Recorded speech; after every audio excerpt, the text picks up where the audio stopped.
ധന്യയ്ക്ക് പ്രേതത്തിൽ വിശ്വാസം ഉണ്ടോ? എനിക്ക് വിശ്വാസമില്ല. ഒട്ടും വിശ്വാസമില്ല. എങ്കിൽ ഞാനൊരു റിയൽ സ്റ്റോറി പറയാം. അപ്പം താനേ വിശ്വാസം വരും. അല്ല, അതിന് മുമ്പ് ഞാൻ ചോദിക്കട്ടെ, സാറിന് വിശ്വാസം ഉണ്ടോ പ്രേതത്തിലോ? പ്രേതത്തിൽ എന്നുള്ള അല്ല എൻ്റെ വിശ്വാസം. ഒരു സൂപ്പർ നാച്ചുറൽ പവർ ഉണ്ട് എന്നുള്ളതിൽ ഞാൻ വിശ്വസിക്കുന്നുണ്ട്.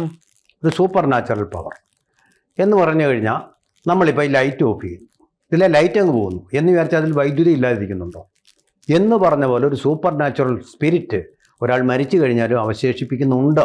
അതിനെയാണ് നമ്മൾ പിതൃക്കൾ എന്ന് പറയുന്നത്. അങ്ങനെ ഒരു ശക്തിയുണ്ട്, ഒരു എനർജി ഉണ്ട് എന്ന് മാത്രം. അത് പ്രേതമാണോ ഭൂതമാണോ പിശാചാണോ ഇങ്ങനെയൊന്നും ഞാൻ വിശ്വസിക്കുന്നില്ല. ഇതിനെ ആസ്പദമായിട്ടുള്ള, ഇതിനെ നമ്മൾ അംഗീകരിക്കുന്ന തരത്തിലൊരു കഥ, കഥയല്ല, റിയൽ ആയിട്ടുള്ള ഒരു സ്റ്റോറി ഞാൻ പറയാം. ഇത് നമ്മുടെ അതിർത്തിയിലാണ്, നാഥുല പാസിന് അതുപോലെ തന്നെ സിക്കിം ബോർഡറിലായിട്ടുള്ള ഒരു സ്ഥലത്ത്. അവിടെ ഇന്ത്യയുടെ ഒരു ധീരനായിട്ടുള്ള പടയാളി ഉണ്ടായിരുന്നു. അദ്ദേഹത്തിൻ്റെ പേര് ഹർഭജൻ സിംഗ്.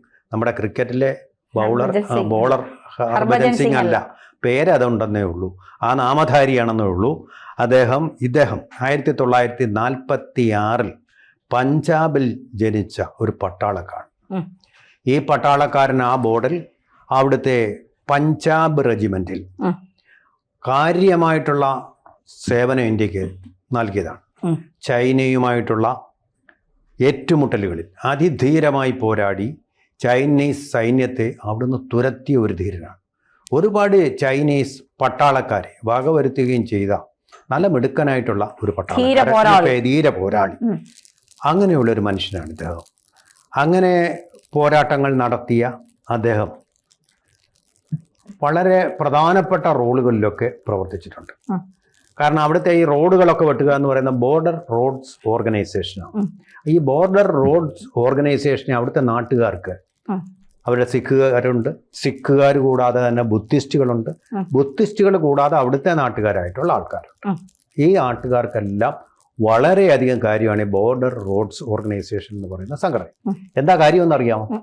ഈ ബോർഡർ റോഡ്സ് ഓർഗനൈസേഷൻ നാട്ടുകാരുടെ സഹായത്തോടു കൂടി അല്ല റോഡ് വെട്ടാൻ പറ്റില്ല എന്നുള്ളത് അവർക്ക് അറിയാവുന്നതുകൊണ്ട് അവർക്ക് വേണ്ട സാധനങ്ങളും സൗകര്യങ്ങളും എല്ലാം കൊടുക്കും.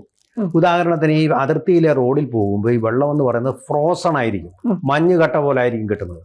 പക്ഷേ ഇവര് നല്ല ചൂടുറവകളിൽ നിന്നുള്ള വെള്ളം പൈപ്പ് വഴി എത്തിച്ച് നാട്ടുകാർക്ക് കൊടുക്കും. റോഡുകൾ നല്ല മനോഹരമാക്കി ഇവർക്ക് കൊടുക്കും. ഇതുകൊണ്ടൊക്കെ തന്നെ നല്ല ഭക്ഷണങ്ങൾ, പട്ടാളത്തിൻ്റെതായിട്ടുള്ള ഭക്ഷണങ്ങൾ തന്നെ ഇവർക്ക് കൊടുക്കും. പട്ടിണി കിടക്കുന്ന ആ പാവങ്ങൾക്ക്, വേറെ വരുമാനമൊന്നുമില്ലാത്തവർക്ക് ഇത് വലിയ സഹായമാണ്. അതുകൊണ്ട് പട്ടാളക്കാരെ തന്നെ ദൈവത്തെ പോലെ കരുതുന്ന ആൾക്കാരാണ് അവർ. അതിലൊരാളായിരുന്നു നമ്മുടെ ഹർഭജൻ സിംഗ് എന്ന് പറയുന്ന ആൾ. ഈ ഹർഭജൻ സിംഗ് അദ്ദേഹത്തിൻ്റെ ക്യാമ്പിൽ നിന്ന് ഒരു ദിവസം നടന്നു പോകുമ്പോൾ അവിടെ ഉണ്ടായ ഒരു ഗ്ലേഷ്യർ എന്ന് പറയുന്ന ഒരു ഒരു കുഴിയിലേക്ക്, മഞ്ഞു കുഴിയിലേക്ക് വീണ് മരിക്കുകയാണ് ഉണ്ടായിട്ടുള്ളത്. പട്ടാളക്കാരെല്ലാം കൂടെ ചെന്ന് അദ്ദേഹത്തെ എടുത്തു കൊണ്ടുവന്ന് വളരെ ആദരപൂർവ്വം അദ്ദേഹത്തെ അവിടെ തന്നെ സംസ്കരിക്കുകയാണ് ചെയ്തത്. അദ്ദേഹത്തിൻ്റെ വസ്ത്രങ്ങളും അതുപോലെ തന്നെ അദ്ദേഹം ധരിച്ചിരുന്ന തൊപ്പി, ഷൂവ് ഇതൊക്കെ അതുപോലെ തന്നെ എടുത്തു വെച്ച് അദ്ദേഹത്തെ, കാരണം ധീരയോദ്ധാവായിരുന്നു, ഒരു ആരാധനാ മനോഭാവത്തോടു കൂടി ആരാധിക്കാൻ തുടങ്ങി. അങ്ങനെ ആരാധിച്ച് ആ സ്ഥലത്ത് ഒരു മേൽക്കൂരയൊക്കെ കെട്ടി ചുറ്റിനും പലതരത്തിലുള്ള ഈ അവിടുത്തെ വസ്തുക്കൾ തന്നെ ഉപയോഗിച്ചുകൊണ്ട്, നാടൻ വസ്തുക്കൾ ഉപയോഗിച്ചുകൊണ്ട് അതിനെ ഒരു ക്ഷേത്രമാക്കി, കെട്ടുറപ്പുള്ള ഒരു ക്ഷേത്രമാക്കിയിട്ട് അങ്ങ് മാറ്റി. അതോടുകൂടി ക്ഷേത്രത്തോടുകൂടി പല അത്ഭുത കാര്യങ്ങളും അവിടെ സംഭവിക്കാൻ തുടങ്ങി. ചൈനയുമായിട്ടൊരു ഏറ്റുമുട്ടലുണ്ടാവുമ്പോൾ ചൈനക്കാർ ഏത് ഭാഗത്തു കൂടിയാണ് വരാൻ പോകുന്നത്, ആക്രമിക്കാൻ പോകുന്നത് എന്നുള്ള കാര്യങ്ങളൊക്കെ അവിടുത്തെ പട്ടാള മേധാവികൾക്ക് കൃത്യമായിട്ട് മനസ്സിലാക്കാൻ പറ്റി. എങ്ങനെയെന്നറിയാം? ടെലിഫോൺ കമ്മ്യൂണിക്കേഷൻ അല്ല, അല്ലെങ്കിൽ വയർലെസ് കമ്മ്യൂണിക്കേഷൻ അല്ല, അങ്ങനെയൊന്നുമല്ല. അങ്ങനെയുള്ള സംഭവങ്ങളുണ്ട്. പിന്നെ എങ്ങനെയാണ് ഇദ്ദേഹം കമ്മ്യൂണിക്കേറ്റ് ചെയ്യുന്നത്? മരിച്ച ഒരാൾ, ഡെഡ് ബോഡി ആയി കഴിഞ്ഞ ഒരാൾ, ആ കമ്മ്യൂണിക്കേഷൻ വരുന്നത് കൃത്യമായിട്ട് അവരുടെ സ്വപ്നങ്ങളിലൂടെയാണ്. അവർ പ്രഭാതത്തിൽ യുദ്ധത്തിന് തയ്യാറെടുത്ത് നിൽക്കുമ്പോൾ, യുദ്ധത്തിനല്ല ഏറ്റുമുട്ടലിന് തയ്യാറെടുത്ത് നിൽക്കുമ്പോൾ ആ സ്ഥലത്ത് തന്നെ ചൈനീസ് പട്ടാളക്കാരുണ്ടായിരിക്കും. സ്വപ്നത്തിൽ അവരെവിടെയാണെന്ന് കണ്ടോ ആ സ്ഥലത്ത് തന്നെ ഉണ്ടായിരിക്കും.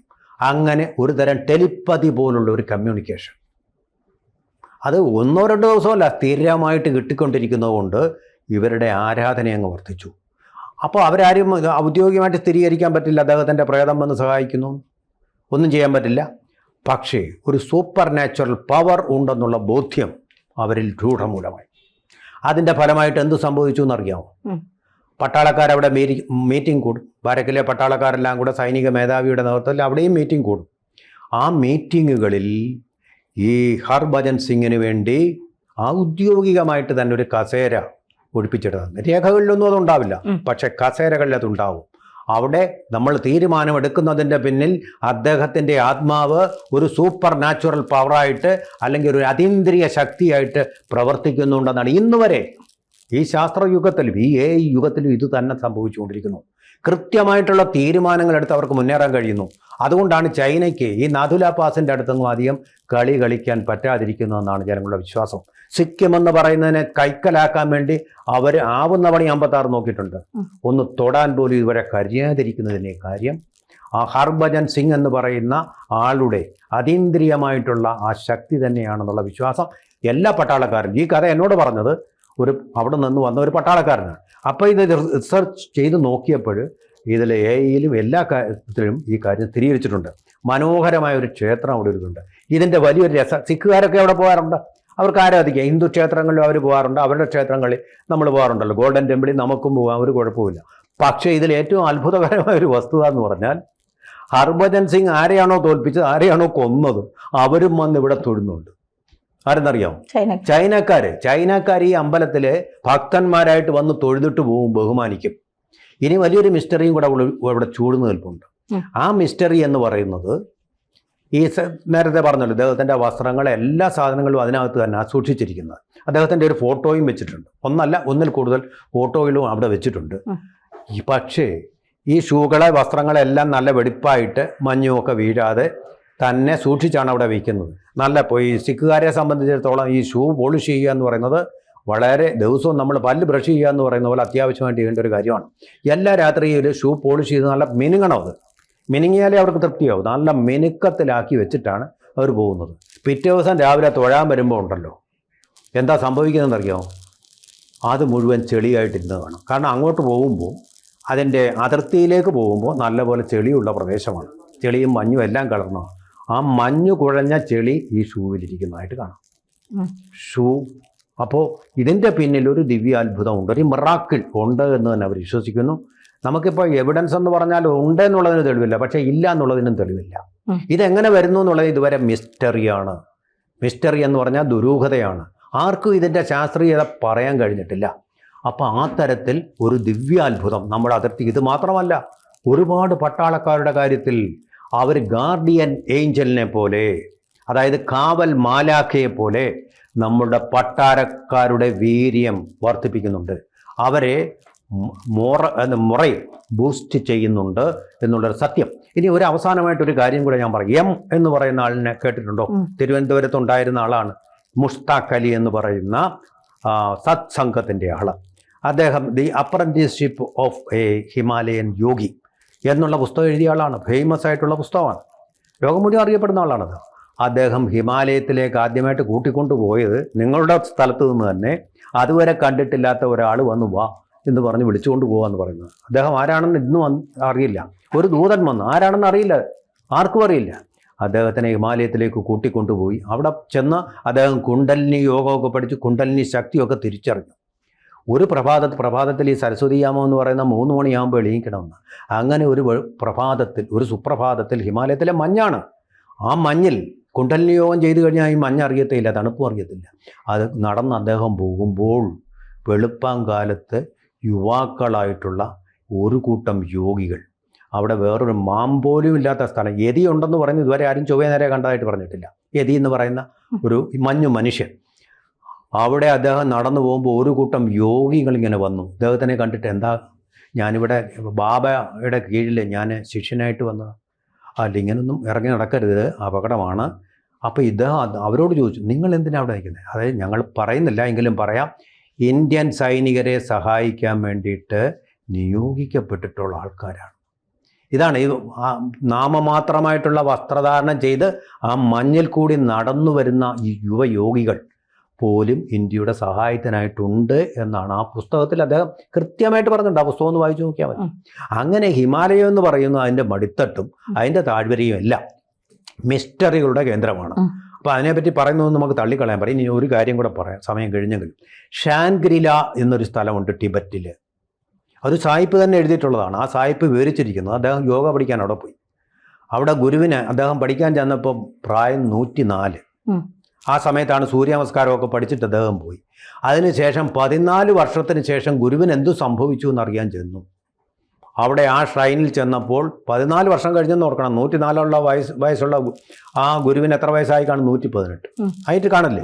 118ാമത്തെ വയസ്സിൽ സന്ദർശിക്കാൻ ചെന്നപ്പോൾ ഗുരു അവിടെ സൂര്യ നമസ്കാരം ചെയ്തുകൊണ്ടിരിക്കുന്നു. സൂര്യമസ്കാരം. അപ്പോൾ ഗുരു പറഞ്ഞു, നിന്നെ ഞാൻ പഠിപ്പിച്ചു കഴിഞ്ഞു, ദൗത്യം പൂർത്തിയായി, ഇനി നീ ഇവിടെ വരാൻ പാടില്ല എന്ന് പറഞ്ഞു വിട്ടു. ഇത് അനുഭവ കഥയായിട്ടൊരു സായിപ്പ് എഴുതിയ കഥയാണ്. ഷാൻഗ്രില എന്ന് പറയുന്നത്. ഈ മഞ്ഞ് എന്ന് പറയുന്നത് നമ്മുടെ ശവശരീരത്തെ ദീർഘനാളുകൾ ഒരു കേടും കൂടാതെ സൂക്ഷിക്കും. അങ്ങനെയാണല്ലോ മീനൊക്കെ മഞ്ഞിന് ഐസിൽ പൊതിഞ്ഞ് വയ്ക്കുന്നത് എന്ന് പറയുന്നതിൻ്റെ ഫോസിലുകളൊക്കെ കണ്ടുപിടിക്കപ്പെട്ട മഞ്ഞുള്ള പ്രദേശങ്ങളിൽ നിന്നാണ് ഇൻടാക്റ്റ് ആയിട്ട് ഒരു കേടും പറ്റാതിരിക്കും. ഈ മഞ്ഞെന്ന് പറയുന്നത് മറ്റൊരു വലിയ മിസ്റ്ററിയാണ്. അപ്പോൾ അതുകൊണ്ട് തന്നെ ഈ മഞ്ഞിൽ താമസിക്കുന്നവർ, തണുപ്പിൽ താമസിക്കുന്നവർക്ക് ആയുസ് കൂടും. ടിബറ്റിലുള്ളവർക്കെല്ലാം അവർ പിന്നെ ധ്യാനവും കൂടെ ചെയ്യും. അതിൻ്റെ ഫലമായിട്ട് വലിയ ആയുസ്സാണുള്ളത്.